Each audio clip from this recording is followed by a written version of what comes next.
a plant that is easy to grow and produces abundant harvests. Its tubers have a delicious nutty flavor. Let's look at growing sunchokes or Jerusalem artichokes. Now we started our sunchokes plant from tubers that were bought at a grocery store. We just planted it in this small container that you see here, and within just a few days you could see the plants emerging from the tubers. And we are now going to be transplanting it into this wine barrel or a whiskey barrel container. You do need a lot of space for the plant to grow, so I recommend that you use a large container, and growing in containers is easier than growing this in the ground. Now water well and make sure that your sunchokes plant always receives water as needed. The soil mix that we're using is a mix of some existing potting mix, and I did add some sand to the potting mix because tubers like sunchokes love having some sand in the soil. Now 26 days since planting, you can see that the plant grows very vigorously, and this plant, although it's called Jerusalem Artichokes, is not related to the city of Jerusalem, nor is it related to the plant family of artichokes. This is actually related to the sunflower family plant. This plant produces flowers, yellow flowers that look like sunflowers or even yellow daisies. And as you can see, the plant is a vigorous grower. And what I like about this plant is that it's just so easy to grow this plant. Just get some tubers from the grocery store, plant it, and you're good to go. Now, as far as fertilizers go, I added some fish emulsion and seaweed fertilizer to this plant about 2 or 3 times while it was growing. It doesn't need a lot of fertilizer. I just made sure that I used a good mix of compost and sand for the potting mix with some perlite for added drainage. And you can see that the plant has become so tall now. And this plant grows to over 10 feet. And you can see here the plant is a vigorous grower again. The stems are pretty thick. The leaves are growing well. And we did not get any flowers on our sunchoke plant, but you can see yellow flowers. If you're growing sunchokes, you will get some beautiful yellow flowers as well. So this plant is also a very good looking plant. And the growing season for the sunchokes plant is quite long and it gets very tall. So what I was trying to do is minimize the size of the plant so that it grows more like a bush rather than just keep growing tall. So I'm going to be pruning some stems here. As you can see, by pruning the stems, I'm limiting the size of this plant so that it's more manageable. And make sure that on hot sunny days your sunchokes plant is well watered. The tubers need a lot of water to form, and you need to make sure that they don't get dried out. Now make sure that you're growing your sunchokes plant in a location that receives about 6 to 8 hours of sun every day. This plant loves sunlight and thrives in sunny and warm conditions. You can see some damage on the leaves, probably done by some insects. And I did not really bother spraying this plant at all, simply because the damage wasn't that significant. And 150 days since planting, you can see that some of the tubers are actually visible on the top part of the plant. And this is usually a sign that the plant is ready for harvest. But what I'm going to do is I'm going to let this plant grow for some more time and add some potting mix on top of the tubers so that they are not exposed to the sun. And this lets me grow the plant for a few more days, at least a week or two, before I can harvest the tubers. And at 162 days since planting, we are now ready for harvest. We're going to be just pulling out our plant. And remember that the tubers are formed around the plant. And it's best to keep your pot on a tarp so that you don't waste any potting mix. And you can see here these tubers, lovely looking tubers.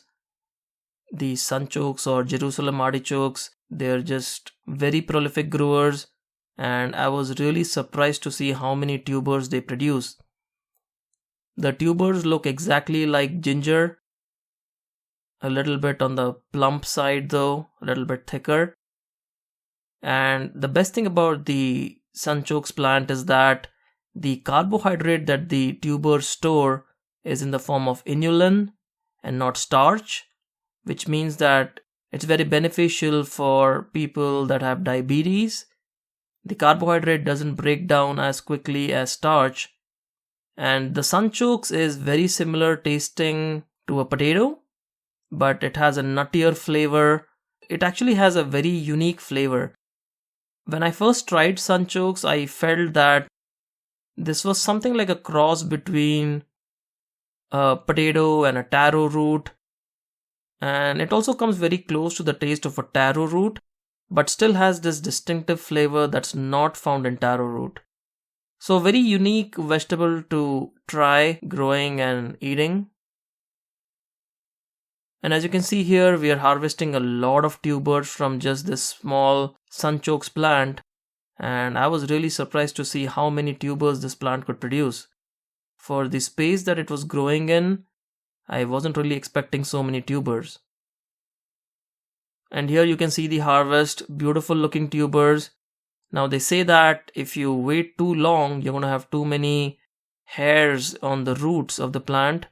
But as you can see here, this was the perfect time to harvest the tubers. They're nice and big tubers, and there are quite a lot of tubers. And I usually do not measure or weigh my harvest, but in this case I'm going to do that.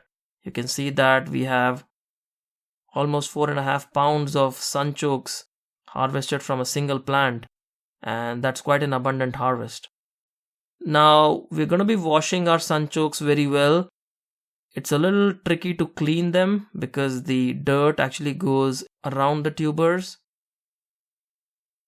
and by rinsing them like what you see here, you'll be able to clean them up very well. And once the tubers are clean, this is how they look like. And as you can see here, they look very much like a ginger root, extremely similar. And here you can see again, that's a bountiful harvest. Now let's look at a Sunchoke soup recipe. These are the Sunchokes that we harvested, as you can see here. And what we're going to do is we're going to cut these Sunchokes into smaller pieces. And you can see here they look beautiful from the inside. They're white and fleshy Sunchokes. We're going to be cutting all these Sunchokes into these small pieces. As you can see here, they look beautiful. All the tubers are looking wonderful. And our next step now is to cook them.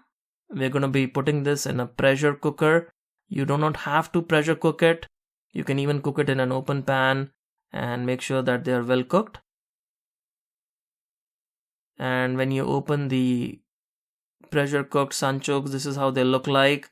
The idea of cooking them earlier is to make sure that they do not have any skin on them. The skin can be removed. Now some people prefer to eat the skin, so it's up to you. If you like eating it with the skin, you can go ahead and eat it with the skin. For our recipe here, we're going to be putting this in some cold water so that we can remove the skin of the Sunchokes.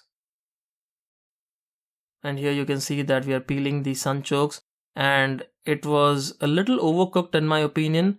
So I think instead of pressure cooking the Sunchokes, it might be a better idea to just cook them in an open pan, and you can still puree them into the soup that you're going to see here. And we are removing the skin here.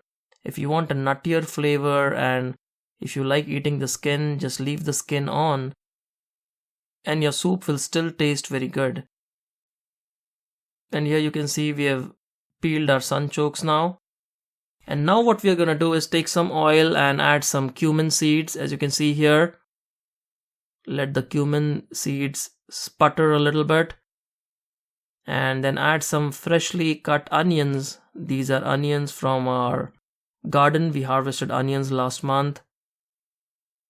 Cook the onions till they become translucent. So it takes about a couple of minutes. And now let's add the tomatoes and mix it in.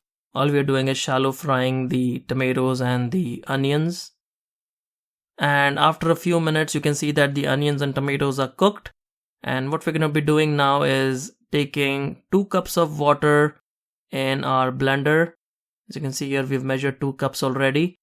And we're going to be adding these onions and tomatoes that we just stir fried. And to this we're going to be adding our sunchokes, the sunchokes that we peeled and kept ready. And then we're going to be blending it for some time.